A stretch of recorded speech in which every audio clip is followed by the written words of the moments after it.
안녕하세요. 지금부터 가변 7교판의 원리 탐구와 그 확장 가능성에 대한 발표를 시작할 경인교육대학교 수학교육과 1팀 김효진, 이혜진, 조서희입니다. 프로시딩 460부터 463쪽에 저희 요약 논문이 있으니 참고 부탁드리며 발표를 시작하도록 하겠습니다. 앞서 간략히 소개해드리자면 저희는 전통 7교판을 가변한 두 종류의 게임, 골프게임과 도형 님게임을 생각해봤고 그 중에서 도형과 수를 모두 복합적으로 고려할 수 있는 도형 님게임에 더 중점을 맞추어 게임을 연구해 보았습니다. 먼저 7교판에 대해 소개하겠습니다. 저희가 흔히 전통 7교판이라고 부르는 이 팅그램은 정사각형을 2등분한 직각 2등분 삼각형을 기본형으로 사용하는 도구로 정사각형 격자판 이 격자점들을 연결하여 7조각으로 자른 퍼즐입니다. 왼쪽은 전통 7교판, 오른쪽은 가변 7교판입니다. 삼각형의 가운데를 기준으로 대칭해서 돌리면 평행사변이 되는 것에 착안하여 만들어진 새로운 7교판입니다. 다음으로 7교판의 기본형을 다르게 변형한 스핑크스 퍼즐입니다. 스핑크스 퍼즐은 정사각형 격자를 기본으로 삼았던 탱그램과는 달리 정삼각형 격자판 위에 격자점들을 연결하여 7조각으로 자른 퍼즐로 가변 7교판의 일종입니다. 왼쪽 그림을 참고해주세요. 이 정삼각형 격자판은 짧은 변에 대한 긴 변의 길이비가 1대 루트 3인 직사각형의 모습을 하고 있습니다. 여기서 스핑크스 퍼즐의 확장 가능성을 볼 수 있습니다. 전통 7교판의 가장 작은 정사각형의 변 길이가 1이라고 했을 때 전통 7교판은 변 길이가 1과 루트 2의 배수들로 이루어진 도형으로 이루어져 있으며 도형의 내각 역시 45도의 배수들로 제한됩니다. 그림을 참고해주세요. 이 조각들로는 13가지의 볼록 다각형을 만들 수 있다고 밝혀졌습니다. 반면 스핑크스 퍼즐의 조각들은 변 길이가 1과 루트 3의 배수들로 이루어진 도형들이며 내각 역시 그림대로 30도의 배수인 30의 배수들로 좀 더 다양하며 이 조각들로는 탱그램의 2배에 해당하는 27가지의 볼록 다각형을 만들 수 있습니다. 게다가 스핑크스 퍼즐에 한 번 더 변형을 가하여 추가로 3가지 조각을 더 만들 수 있습니다. 넓이 단위가 4인 평행사변형과 삼각형 2개입니다. 스핑크스 퍼즐에서 가장 큰 직사각형을 대각선으로 잘라 만든 조각을 뒤집어 만든 연골과 2가지 방식으로 붙인 평행사변형 이 두 종류입니다. 바로 여기서 전통 7교판의 가변을 2번 가한 가변 스핑크스 퍼즐이 더 다양한 다각형을 만들 수 있는 확장 가능성을 지녔다는 것을 알아낼 수 있습니다.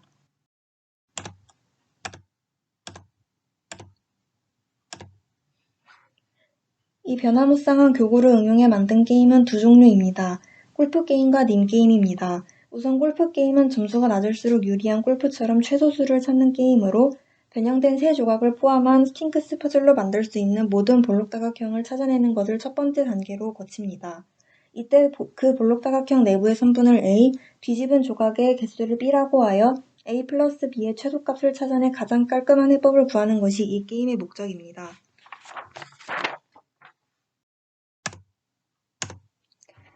골프 게임의 A는 학생들이 도형을 다루면서 자연스럽게 수학적 원리를 터득한다는 것입니다. 교구의 본 목적이기도 하죠. 만들 수 있는 모든 경우의 수를 생각하면서 스스로 꼭지각과 변 길이, 넓이, 평행변, 그리고 대칭축까지 학습할 수 있습니다. 기본형이 변 길이가 1과 루트 3에 해당하는 직사각형인 스핑크스 퍼즐을 만지면서 변 길이가 1대 2대 루트 3인 삼각형의 도형비에 대해서도 알아낼 수 있는 것이 그 예입니다. 다음으로 저희가 주력한 도형 님게임입니다. 먼저 본래의 님게임은 몇 개의 줄에 돌을 두고 순서대로 돌아가면서 자신이 정한 줄에서 정해진 혹은 임의의 개수대로 구슬을 제거하는 게임으로 필승 전략을 만들 수 있는 게임의 한 종류입니다. 이 게임의 규칙은 첫 번째, 자신이 택한 줄에서 가져올 수 있는 구슬의 개수엔 상한선은 없지만 최소 1개라는 것, 그리고 두 번째, 마지막 돌을 가져오는 사람이 이기는 것입니다. 필승 전략이라 함은 자연히 자신이 가져온 후에 구슬된 상태를 균형 상태로 만들고 상대방에게 순서를 넘기는 것이겠죠. 저희가 땅 따먹기 게임이라고도 부르는 도형 님게임에서는 직사각형 대신 넓이가 4인 평행사변형이 들어간 가변 스핑크스 퍼즐을 사용합니다. 넓이가 24인 정육각형을 넓이 단위가 1, 2, 3, 4인 도형을 이용해 채워나가고 마지막에 도형을 놓아 이 넓이를 전부 채우는 사람이 이기는 게임으로 일반 님게임과는 다르게 도형을 놓는 방식과 위치에 따라 N모듬 님게임으로 확장할 수 있습니다. 이에 따라 1모듬부터 3모듬까지 그 예시들을 소개하겠습니다.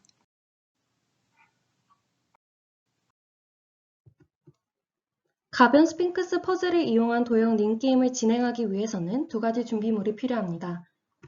기존 스핑크스 퍼즐의 직사각형을 격자점 중심으로 비틀고 뒤집어 만든 평행사변형이 들어있는 가변 스핑크스 퍼즐과 정삼각형 단위 넓이가 24인 정육각형 판이 필요합니다. 게임 규칙은 이렇습니다. 두 사람이 번갈아 가며 정삼각형 격자판 위에 정삼각형 단위 넓이가 24인 정육각형 안에 가변 스핑크스 퍼즐 조각들을 넣습니다. 가변 스핑크스 퍼즐 조각들은 변끼리 이어붙여야 하고 무제한으로 놓아가되 더 이상 놓을 수 없는 사람이 집니다. 즉, 조각을 더 놓지 못하는 사람이 지는 게임입니다. 기본적으로는 두 명이 게임을 진행하는 링게임이지만 상황에 따라서 N모듬 링게임으로 확장 그리고 변질될 수 있습니다. 게임의 필승 해법을 알기 전에 게임에 대한 분석을 한번 해보겠습니다. 여러분들 같이 게임을 분석해보면서 게임에 대해 좀 더 깊게 이해해 보시길 바랍니다. 가변 스핑크스 퍼즐 조각들의 넓이는 1, 2, 3, 4뿐입니다. 정삼각형과 둔각 이등변 삼각형은 넓이 단위가 1이고 직각삼각형은 넓이 단위가 2이며 등변 사다리꼴과 사다리꼴의 넓이 단위는 3이고 기존의 직사각형을 변형시켜 만든 평행사변형은 직사각형과 동일한 넓이인 4입니다. 넓이가 24인 정육각형 게임판의 마지막 칸을 놓는 사람이 이기게 되므로 한 모듬 위에 주어진 24개의 돌을 최소 1개에서 최대 4개씩 가져가면서 마지막 돌을 가져가는 사람이 이기게 되는 링게임과 동일하게 시작됩니다. 다만 일부 조각이 게임판의 맞은편에 닿게 되면 게임판이 복수의 영역으로 분할하게 되어 N모듬 링게임으로 변하게 됩니다. N모듬 링게임으로 변하게 되는 상황은 해법 부분에서 자세하게 설명드리겠습니다. 일반적인 링게임과는 달리 지정된 정육각형 도형 안에서 도형을 만들어야 하므로 균형 전략에는 수의 균형뿐만 아니라 도형의 대칭성을 이용하면서 수의 균형을 맞춰가야 합니다. 모든 링게임에는 필승 해법이 존재하지만 도형 링게임은 전략에 따라 게임판에서 영역이 분할되어 N모듬 링게임으로 확장되므로 해법이 다양하다는 특징이 있습니다. 다양한 해법 중에서도 반드시 이길 수 있는 필승 해법에 대해 말씀드리겠습니다. 필승 해법에 대해서 간략하게 얘기하자면 한 모듬 링게임에서는 나머지가 0이 되도록 수의 균형만 맞춰주면 됩니다. 두 모듬 링게임에서는 두 영역 넓이의 차에 따라 해법이 다양하지만 남은 개수가 동수가 되도록 수의 균형과 도형의 대칭성만 고려하면 됩니다.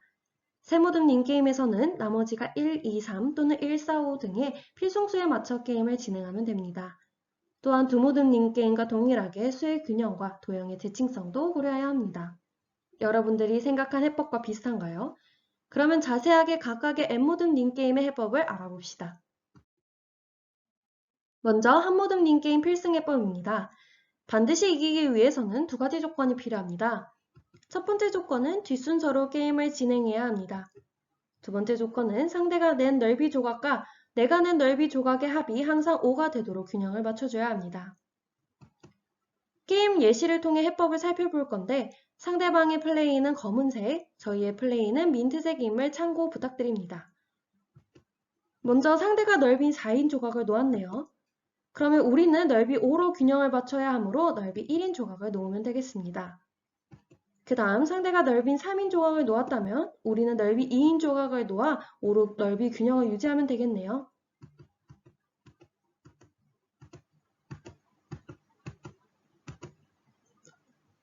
이렇게 균형을 유지해 게임을 진행하다 보면 이후 상대가 무엇을 내든지 저 도형을 완성할 수 없고 우리가 도형을 마무리해 이길 수 있습니다. 한 모듬 링게임 필승 해법 원리는 일반적인 링게임 해법을 적용하면 됩니다. 위의 식의 R을 0으로 만들면 되는데요. 현재는 위의 식이 R이 0보다 큰 상황입니다. R이 0보다 클 때는 상대방이 먼저 플레이하도록 하고 상대로부터 넘겨받은 후 위의 식과 같이 재정비해 R'만큼 가져가면 됩니다. 즉 상대가 가져간 개수와 내가 가져갈 개수에 대하여 그 합이 최대 개수 더하기 1, 즉 5가 되면 됩니다. 그 다음은 두 모듬 닌게임 필승해법에 대해 알아봅시다. 이번에도 두 가지 조건이 있습니다. 첫 번째 조건은 두 모듬으로 확장되기 전에는 기존 한 모듬 해법으로 진행하면 됩니다. 두 번째 조건은 두 모듬이 된 후에는 두 영역의 넓이의 차에 따라 그에 맞는 해법으로 진행하면 됩니다. 게임 예시를 통해 해법을 살펴봅시다. 먼저 처음에는 한 모듬 닌게임으로 상대방의 넓이 조각에 맞춰 넓이 5가 되도록 균형을 맞춰줍니다. 상대가 넓이 조각 3을 놓았는데 영역이 두 군데가 되었네요. 이로써 이 게임은 두 모듬 닌게임으로 확장됩니다. 한 모듬 닌게임과의 차이는 수의 균형만 따졌던 한 모듬 닌게임과는 달리 두 모듬 닌게임은 수의 균형뿐만 아니라 도형의 대칭성도 따져봐야 합니다. 그래서 지금부터 저희가 보여드리는 해법 예시는 다양한 해법 중 하나이며 이 해법 외에도 다양한 해법이 존재한다는 점 참고 부탁드립니다. 다만 일반화를 위해 두 모듬으로만 게임을 계속 유지되는 게임 예시와 함께 해법을 설명해 드리겠습니다. 두 영역에 대해 먼저 살펴보겠습니다. 한 영역의 넓이는 5, 또 다른 영역의 넓이는 11이네요. 두 영역의 넓이 차이가 조각 최대의 넓이인 4를 넘었으므로 넓이가 더 큰 영역에 넓이가 1인 조각을 넣어 넓이 차이를 유의미하게 줄여야겠습니다. 그러면 넓이가 11인 영역에 넓이 1인 조각을 넣겠습니다. 이후 상대가 아무 조각을 넣었다면 남은 두 영역의 넓이 차이를 동수로 맞춰 균형을 유지하면 됩니다. 두 영역의 넓이는 현재 5와 7이므로 넓이가 7인 영역에 넓이 2인 조각을 넣어 두 넓이의 차이를 동일하게 5로 맞춰줍니다. 상대가 넓이 1인 조각을 넣었으니 그러면 우리도 넓이가 1인 조각을 넣어 동수로 균형을 유지하면 되겠네요. 상대가 넓이가 3인 조각을 놓았네요. 그러면 우리도 넓이가 3인 조각을 놓아 동수로 균형을 유지하면 됩니다. 이후 상대가 무엇을 내든지 저 도형을 완성할 수 없고 우리가 마무리해 이길 수 있습니다. 두 모듬 인게임 필승해법 원리는 넓이 차이가 중요한데요. 넓이 차이가 4 이하일 때는 원래대로 두 모듬 넓이 차이가 동일하게 동수로 균형을 맞춰 진행하면 됩니다. 넓이 차이가 5일 때는 두 영역 중 작은 영역에 넓이 1인 조각을 놓은 후 그 다음부터는 넓이 차이가 동일하게 동수로 균형을 맞춰 진행하면 됩니다. 넓이 차이가 6 이상일 때는 두 영역 중 큰 영역의 넓이 1인 조각을 놓고 이후 넓이 차이가 4 이하가 될 때 원래대로 두 모듬 넓이 차이가 동일하게 동수로 균형을 맞춰 진행하면 됩니다. 해법은 다양하지만 결국 마지막에는 동수로 균형을 맞춰줘야 합니다. 따라서 두 모듬 인게임의 해법 키워드는 동수입니다. 마지막으로 세 모듬 인게임의 필승 해법입니다. 이번에도 두 가지 조건이 있습니다. 첫 번째 조건은 뒷순서로 게임을 진행해야 합니다. 두 번째 조건은 상대가 낸 넓이 조각과 나의 넓이 조각의 합이 항상 5가 되도록 해야 합니다. 조건은 한 모듬 닌게임과 동일하죠? 그렇지만 해법은 다릅니다. 어떻게 다른지 한번 볼까요? 세 모듬으로 확장되기 전까지는 먼저 한 모듬 닌게임의 필승 해법에 따라 진행합니다. 영역이 두 개인 두 모듬 닌게임으로 확장되었네요. 그러면 두 모듬 닌게임 필승 해법에 따라 진행하면 됩니다. 두 영역의 넓이 차이는 6이므로 넓이가 더 큰 영역에 넓이 1인 조각을 넣어 넓이 차이를 유의미하게 줄이면 됩니다. 이렇게 놓다 보니 세 모듬 닌게임으로 확장되었네요. 그러면 세 모듬 닌게임에 대해 더 알아봅시다. 지금 세 영역의 넓이를 보니 5, 5, 5로 동일하네요. 상대가 조각을 놓았습니다. 조각을 놓으니 세 영역의 넓이가 1, 5, 5로 바뀌었습니다. 이때는 필성수에 맞춰 영역 넓이를 바꿔주면 되는데요. 필성수는 1, 4, 5이므로 필성수를 만들기 위해서는 넓이가 5인 곳에 넓이 1인 조각을 놓아 4로 맞춰줍니다.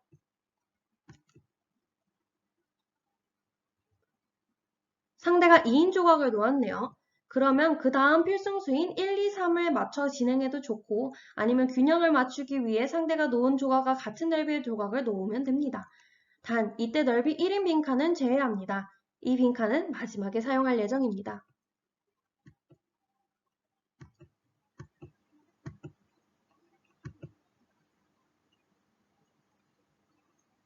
이후 상대가 무엇을 내든지 저 도형은 완성할 수 없고 우리 차례에 마지막에 비워둔 한 칸을 채움으로써 마무리해 이길 수 있습니다.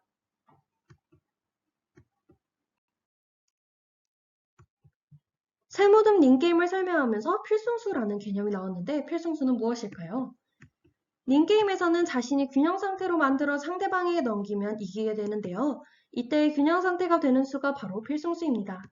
필승수의 예시로는 1, 2, 3, 1, 4, 5, 2, 4, 6, 2, 5, 7, 3, 4, 7, 3, 5, 6 등이 있고 그들의 일반식은 위와 같습니다. 세모듬 닌게임의 필승해법 원리는 필승수인데요. 세모듬으로 확장되었을 때부터 세 부분의 넓이를 필승수로 맞추어 균형을 이루어주면 됩니다. 필승수 중 가장 작은 수 1, 2, 3보다 남은 빗넓이가 더 작아지면 상대와 같은 넓이 조각을 놓아 균형을 맞춥니다. 한 가지 더 팁을 드리자면 두 모듬에서 세 모듬으로 확장될 때 자신이 세 모듬으로 확장하는 게 좋습니다. 그래야 균형을 맞출 때 더 유리하기 때문이죠. 세 모듬 닌게임은 두 모듬 닌게임과 같이 수의 경명뿐만 아니라 도형의 대칭성에 영향을 많이 받고 두 모듬 닌게임보다 도형의 대칭성에 상당히 더 크게 영향을 받기 때문에 정확한 해법은 없으며 상황에 따라 해법이 다양하다는 점도 참고 바랍니다. 저희는 이번 기회에 가변 7교판인 스핑크스 퍼즐을 한 번 더 가변하여 수학적 원리를 탐구해 봤습니다. 탐구형 교구는 교구를 다양하게 변형해 보며 수학에 대해 탐구하는 것을 도와주는 특성을 가지고 있는 교구이지만 이러한 교구들은 수학적 원리를 찾는 데 도움을 주는 도구일 뿐이며 원리를 찾은 후에는 교구가 필요 없어진다는 것을 발견했습니다. 그 후에는 자신이 이해한 원리를 사용해 학습을 하면 되기 때문이지요. 교구는 수단이지 절대 목표가 아님을 알 수 있었습니다. 차별성, 흥미, 참고, 통합, 트렌드, 분석, 변형 가능성 7가지 카테고리로 저희의 결과물을 평가해봤습니다.